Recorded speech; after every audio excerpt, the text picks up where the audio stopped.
Plus on multiplie les conquêtes, plus on s'abîme. À force de coucher avec des femmes différentes, de les séduire, quelque chose s'anesthésie peu à peu en nous. On se soucie moins du rejet, on attache de moins en moins d'importance à la personne en face de nous. Paradoxalement, cette distance nouvelle devient séduisante pour certaines femmes.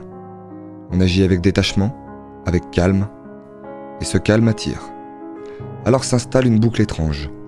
On ne s'attache plus vraiment, donc on séduit davantage. Et parce qu'on séduit davantage, on s'attache de moins en moins. En apparence, rien de tragique. Les rencontres s'enchaînent, la peur du rejet disparaît, la solitude n'effraie plus. Il y a même un sentiment grisant de liberté. Mais cette liberté a un prix discret, mais terrible. À chaque retour dans ce cycle, il devient plus difficile de reconnaître une véritable alchimie quand elle se présente. Les mots ont déjà été entendus, les regards déjà échangés, les promesses déjà murmurées sous la même forme. Alors on doute, on n'y croit plus vraiment. Il est presque cruel de l'admettre, mais quand tant de femmes vous ont regardé de la même manière en vous disant combien vous étiez unique, merveilleux, inattendu, ces mots finissent par perdre de leur poids. Ils ne touchent plus, ne pénètrent plus. Peu à peu, on s'attend à ce que chaque histoire reproduise la précédente.